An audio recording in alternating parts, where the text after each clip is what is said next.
नमस्कार dear student, मैं Dinesh sir आपका स्वागत करता हूं सीकर के ऑनलाइन प्लेटफॉर्म पर।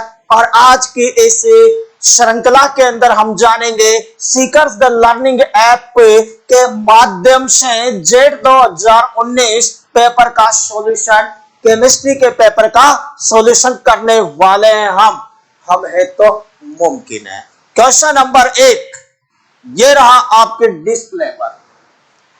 क्वेश्चन है प्राकृतिक रबर किसका बहुलक है। ये क्वेश्चन आ गया है तो ब्यूटाडाइइन एथाइन का नहीं होगा, स्टाइरिन का भी नहीं होगा, ब्यूटाडाइइन का भी नहीं। प्राकृतिक रबर आपके आइसोप्रीन का बहुलक है। Natural rubber is a polymer of A isoprene. Question number 1 बिल्कुल सही यहां पर है। अगला क्वेश्चन नंबर 2 ये रहा आपकी स्क्रीन पर। निम्न में से कौन 3D श्रृंखला के अंतर्गत आता है। तो प्यारे बच्चों 3D श्रृंखला के अंतर्गत कौन सा तत्व यहां पर आता है। तो यह है 3D श्रृंखला ACTV करमने फैकोनी। ये आपके एलिमेंट है कॉपर और zinc. Which out of the following belongs to 3D series. अब देखिए कॉपर बिल्कुल सही आंसर है कॉपर। मरकरी गलत बात, गोल्ड गलत बात, सिल्वर भी रॉन्ग है, अतः इसका राइट आंसर हुआ तांबा। क्वेश्चन नंबर 3 ये रहा क्वेश्चन नंबर 3। क्वेश्चन है which reaction is suitable for the preparation of alpha chloroacetic acid. इनमें से कौन सी अभिक्रिया है जो अल्फा क्लोरोएसिटिक एसिड बनाने के लिए अनुकूल है। अल्फा क्लोरोएसिटिक एसिड बनाने के लिए अनुकूल है तो वो है HBZ। HBZ का पूरा नाम होता है हेल वोलार्ड जेलेंस्की अभिक्रिया, जेलेंस्की रिएक्शन। तो ये यहां पर आपको ध्यान रखनी है। इससे अल्फा हाइड्रोजन प्रतिस्थापित होती है और उसकी जगह पर एक हेलोजन जुड़ता है। तो यहां पर सही करेक्ट आंसर ऑप्शन नंबर 1 हुआ। नेक्स्ट क्वेश्चन ये आ गया आपके सामने। क्वेश्चन है the general electronic configuration of the transitional element. कई बार ये क्वेश्चन एग्जाम में पूछा जाता है। ट्रांजिशनल एलिमेंट से रिलेटेड क्वेश्चन प्यारे बच्चों कहीं बार पूछा जाता है, तो ऐसे क्वेश्चन तो आपके ट्रिप्स पर होने चाहिए। तो संक्रमण तत्वों का सामान्य इलेक्ट्रॉनिक विन्यास देखो। संक्रमण तत्वों में डी सीरीज होगी N-1D 1 से लेके 10 तक। NH 1 से 2 इलेक्ट्रॉन यहां पर हो सकते हैं और ऐसा विकल्प अगर हम देखें तो वो है ऑप्शन नंबर 3 यहां पर बिल्कुल सही दिखाई देता है। नेक्स्ट क्वेश्चन नंबर 5 ये रहा।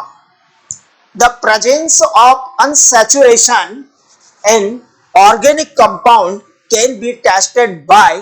कार्बनिक यौगिकों में उपस्थित असंतृप्तता की जांच किससे की जाती है। अनसैचुरेशन यानी कि डबल बॉन्ड या ट्रिपल बॉन्ड। अनसैचुरेशन की स्थिति यही होती है, तो ऐसे में किसके द्वारा। विकल्प आपके सामने है। रसिप्स रिएजेंट है, रॉन्ग। टॉलैन अभिकर्मक नहीं एल्डिहाइड कीटोनों के लिए। फैलिक विलेन भी एल्डिहाइड कीटोनों के लिए। बैर रिएजेंट यहां पर सही आंसर हुआ। चौथा क्वेश्चन चौथा विकल्प यहां पर सही था क्वेश्चन नंबर 5 का, बैर अभिकर्मक। ये रहा छठा क्वेश्चन। देखो क्वेश्चन है रसायन जो विनिमयशील सोडियम को मृदा सतह से हटाने के लिए प्रयुक्त किया जाता है। The chemical which is used to remove the exchangeable sodium from the surface of the soil. इसके लिए सही आंसर होगा आपका जिप्सम। नेक्स्ट क्वेश्चन ये इंपॉर्टेंट क्वेश्चन है। Lithium show diagonal relationship IMP question है, तो यहाँ पर मैं आपको बताना चाहता हूँ डियर स्टूडेंट, लिथियम का विकर्ण संबंध होता है बेरिलियम से, मैग्नीशियम से, और बेरिलियम का डायगोनल रिलेशनशिप होता है एल्यूमिनियम से। तो यहाँ पर आपको ध्यान रखना है, क्वेश्चन में दिया हुआ है लिथियम का निम्न के साथ विकर्ण संबंध है, तो लिथियम का हो जाएगा मैग्नीशियम के साथ, और बेरिलियम का पूछे तो वो ध्यान रखना है आपको एल्यूमिनियम के साथ। तो यहाँ पर correct answer will be first magnesium. Next question,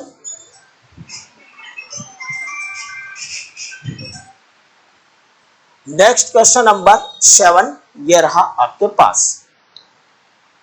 question है 8, नेचुरल फैक्टर इफेक्टिंग फर्टिलिटी, मृदा उर्वरता को प्रभावित करने वाला प्राकृतिक कारक, यानी कि मृदा की उर्वरक क्षमता को प्रभावित करने वाला नेचुरल कारक यहाँ पर पूछा गया है। काफी अच्छा क्वेश्चन है। तो स्थल आकृति, जल प्लवनता, मृदा पीएच और मृदा जुताई का ढंग। देखो प्राकृतिक कारण की अगर बात करें तो यहाँ पर सबसे बेस्ट है टोपोग्राफी, सही विकल्प दिखाई दे रहा है, तो बेस्ट आंसर होगा इसका ऑप्शन नंबर 1। नेक्स्ट क्वेश्चन ये रहा क्वेश्चन नंबर 9। देखो निम्न में से कौन सी ज्यामिति DsP2 संकरण से मेल खाती है? Which of the following geometries correspond to DsP2 hybridizations? तो देखो DsP2 है, ये है आपकी DsP2। 4 सिग्मा बॉन्ड यहां पर है, 4 कक्षक है, एक तो D, एक H और 2 है आपके PK।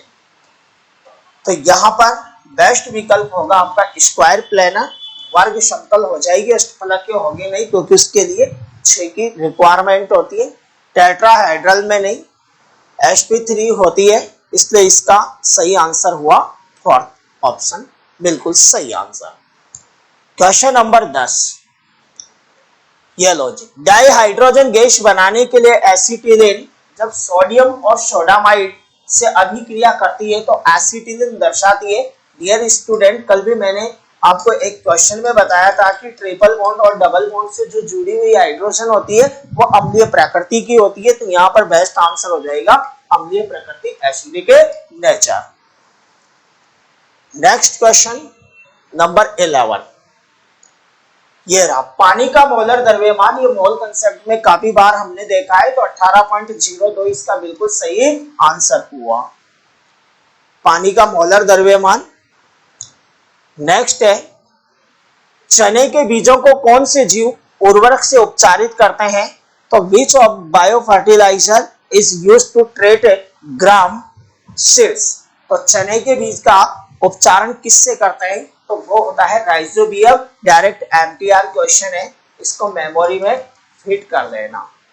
मेमोरी मुझे तो रटो, ये रटने वाला क्वेश्चन था।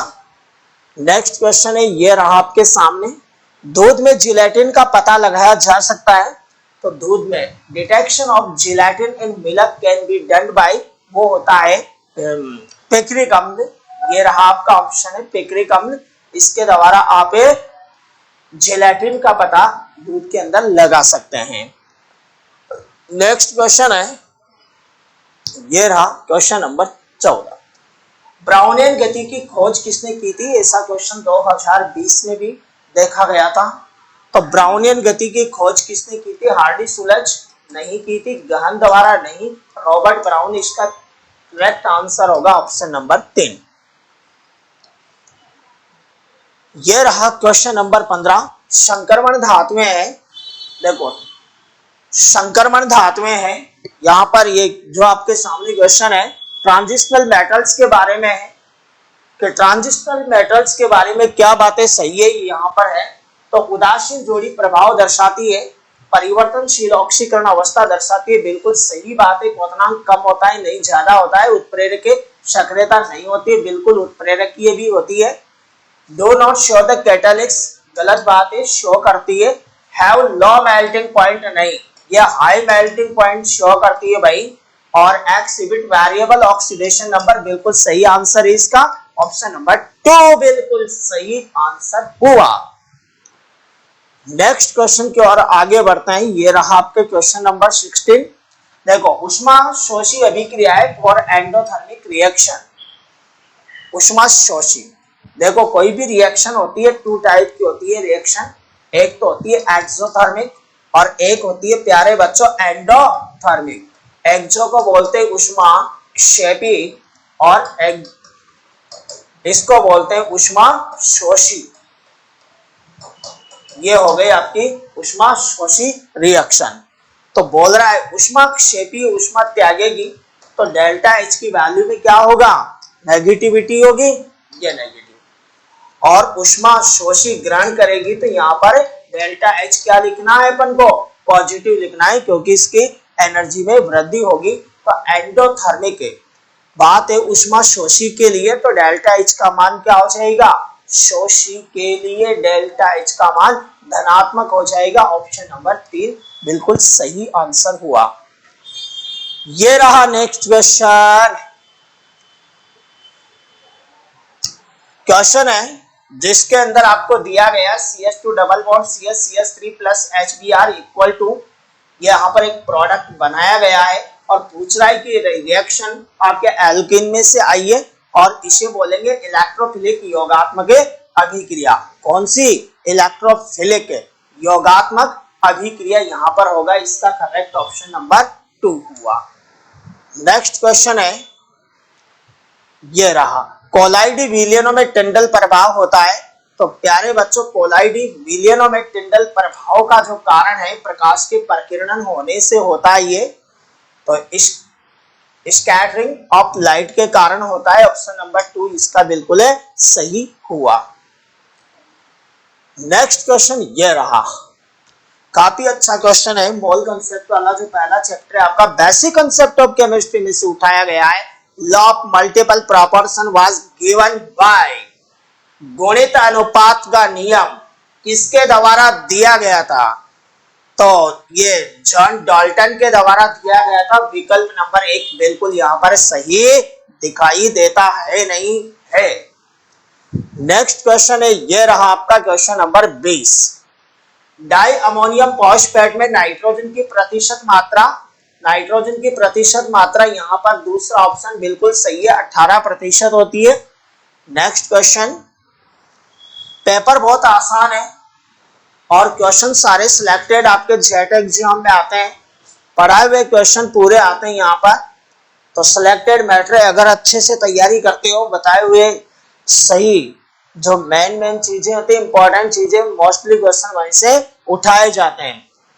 तो थोड़ी मेहनत की जरूरत होती है, सिलेक्शन निकालना इतना बड़ी बात नहीं होती है। सिलेक्शन नहीं, रैंक वाली तैयारी आप यहाँ पर कर सकते हैं सीकर के माध्यम से।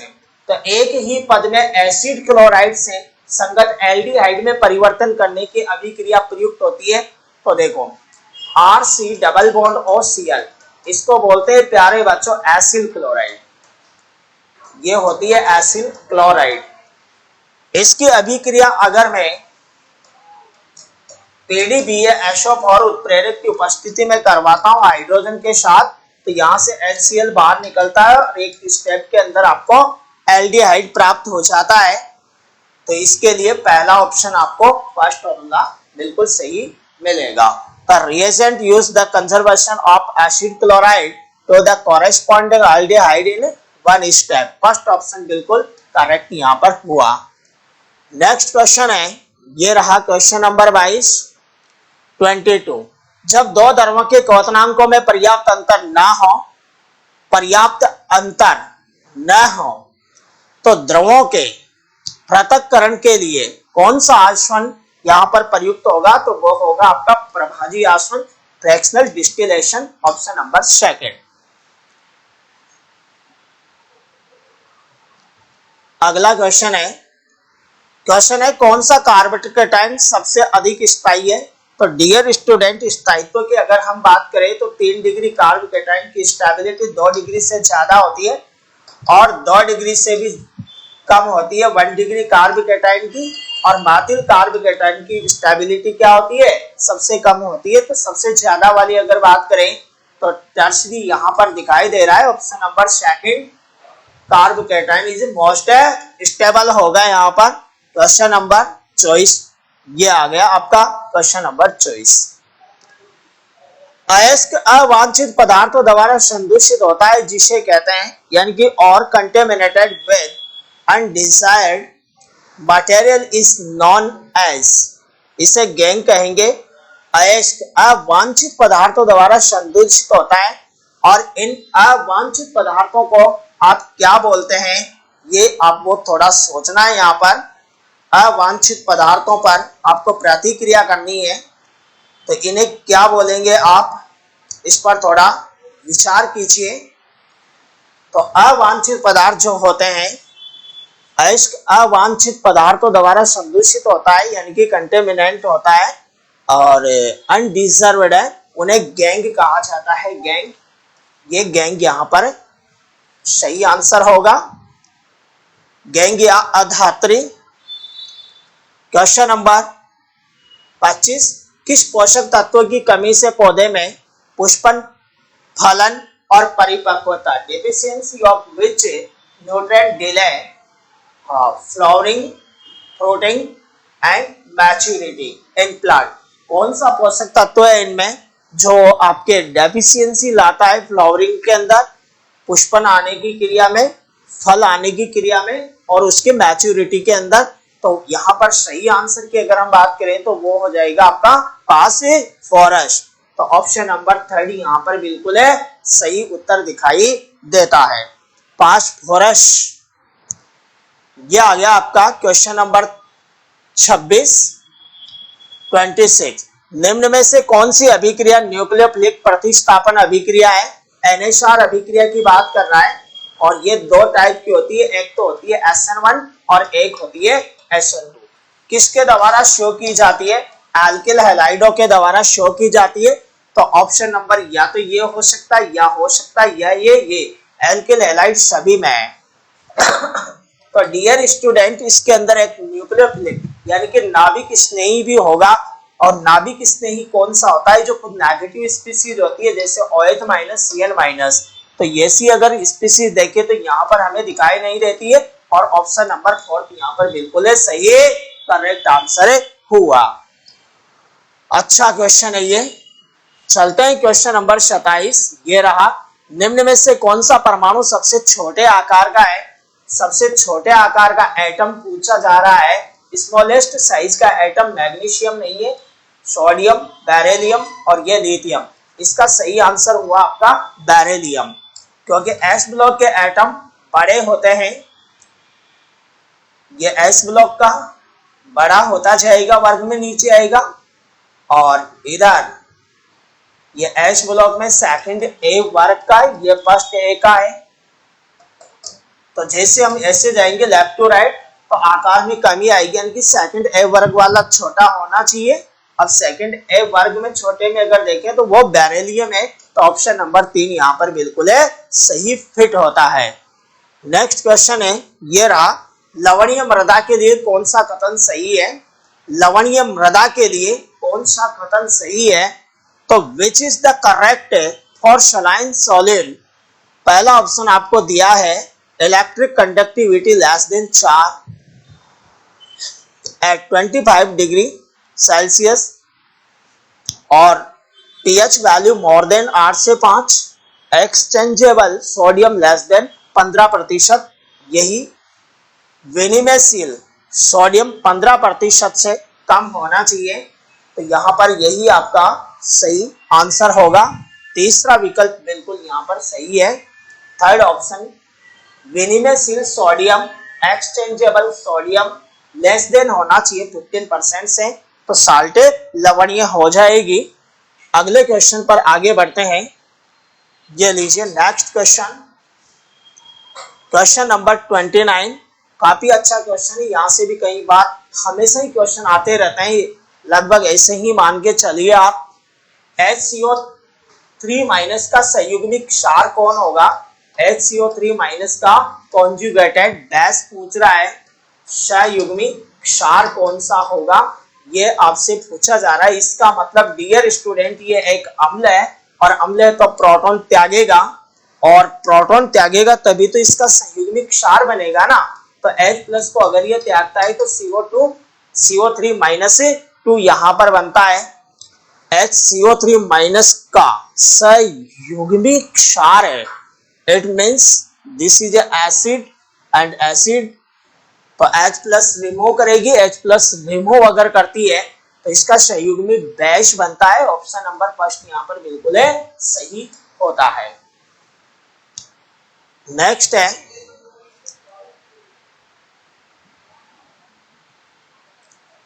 ये रहा आपका क्वेश्चन नंबर 30। क्षारीय धातु व्यवहार करती है अल्काइल मेटल जितनी भी होती है, क्षार धातु इलेक्ट्रॉन त्यागती है, उस इलेक्ट्रॉन से किसी दूसरी का अपचयन होता है। अपचयन होगा तो अपचायिक होगी, सीधी सी बात है। तो क्षार धातु क्या काम करती है? अपचायिक का काम करेगी, और सबसे बढ़िया अपचायिक धातु होती है लिथियम की, ये भी आपको ध्यान रखना चाहिए। अगला क्वेश्चन है क्वेश्चन नंबर 31, ये रहा कोलाइडी कणों के नीचे बैठ जाने का प्रक्रम। बहुत सिंपल क्वेश्चन है, इसके अंदर कहलाएगा कोगुलेशन, इसे कहा जाता है। नेक्स्ट क्वेश्चन ये रहा 32। झाग पलवन विधि निम्न के सांद्रण में प्रयुक्त होती है। तो ये होती है बच्चों सल्फाइड आयस्कों के सांद्रण में। कई बार मैंने ये देखा है कि जब भी जेट वाला पेपर बनाता है और सांद्रण की विधियों की बात करता है तो मोस्टली झाग पलवन विधि को ज्यादा फोकस करता है। तो इस चीज को आप अच्छे से पढ़ना और इस पर अच्छे से ध्यान देना, और ये सल्फाइड आयस्कों के लिए काम में ली जाती है। नेक्स्ट क्वेश्चन ये रहा क्वेश्चन है एक ही समूह के तत्वों की विशेषता निम्न द्वारा बताई जाती है। आयनन विभव द्वारा गलत बात है, विद्युत ऋणात्मकता द्वारा ये भी गलत बात है, आयनन ऊर्जा द्वारा बाह्यतम कोश में इलेक्ट्रॉनों की संख्या समान होती है। तो ये बात बिल्कुल यहाँ पर सही है। Element of the same group are characterised by, तो इसका करेक्ट आंसर होगा number of electrons in the outer most shell. Same electron यहाँ पर होते हैं, इसलिए इसका चौथा विकल्प बिल्कुल सही हुआ। ये रहा आपका क्वेश्चन नंबर 34। गोबर की खाद में कितना प्रतिशत पोटेशियम होता है? How much percentage of potassium presented farm yard manure? तो ये होता है डियर स्टूडेंट 50%, यानी कि आपका ऑप्शन नंबर 1 बिल्कुल यहाँ पर सही होता है। इन क्वेश्चनों को आप बार बार देखिए, तैयार हो जाते हैं ये। अगला क्वेश्चन है चुंबकीय कक्षक क्वांटम संख्या। चुंबकीय the magnetic orbital quantum number represent.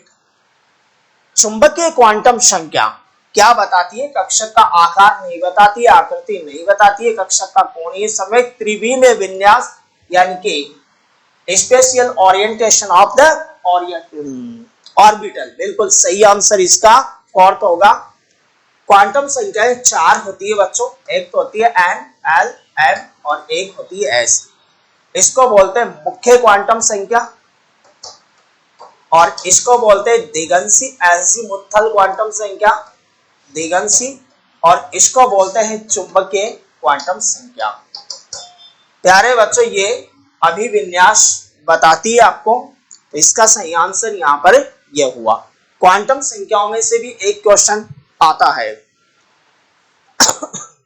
Next question ये रहा क्वेश्चन नंबर 36 है। नील हरित शैवाल का उपयोग, काफी फेमस क्वेश्चन है। नील हरित शैवाल का उपयोग कौन सी फसल में करते हैं? In which crop blue green algae used in dhan. धान यहाँ पर बिल्कुल सही होगा, चावल के खेतों में इसका यूज किया जाता है। ठीक है, नील हरित शैवाल ब्लू ग्रीन एल्गी। अगला है नेक्स्ट क्वेश्चन ये रहा कीटोन एम हाइड्रोजन साइनाइड से साइनोहाइड्रिन का बनना NaRA न्यूक्लियोफिलिक एडिशन रिएक्शन है, न्यूक्लियोफाइलिक एडिशन रिएक्शन। ऑप्शन नंबर 2 यहाँ पर बिल्कुल सही है। ये क्वेश्चन जब हमने कल इससे पहले का जो पेपर सोल्व करवाया था उसमें भी ऐसा एक क्वेश्चन बिल्कुल ऐसा ही था, वो आया हुआ था। यहाँ से भी क्वेश्चन आपके रिपीट करता है वो। नेक्स्ट क्वेश्चन है मुख्य क्वांटम संख्या n बराबर 3 से संबंधित कक्षकों की कुल संख्या कितनी होगी?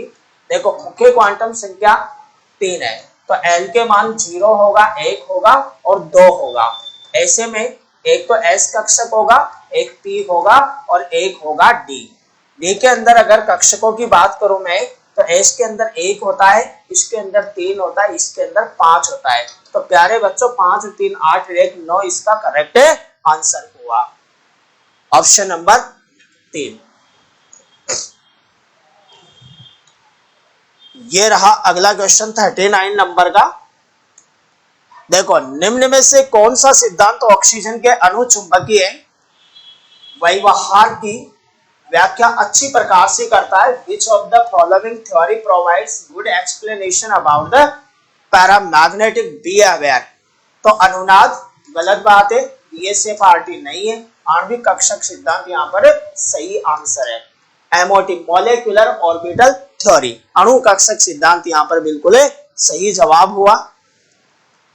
नेक्स्ट क्वेश्चन है, जैम और जेली के परिरक्षण में कौन से रासायनिक परिरक्षक का उपयोग किया जाता है? तो प्यारे बच्चों वो होता है सोडियम बेंजोएट।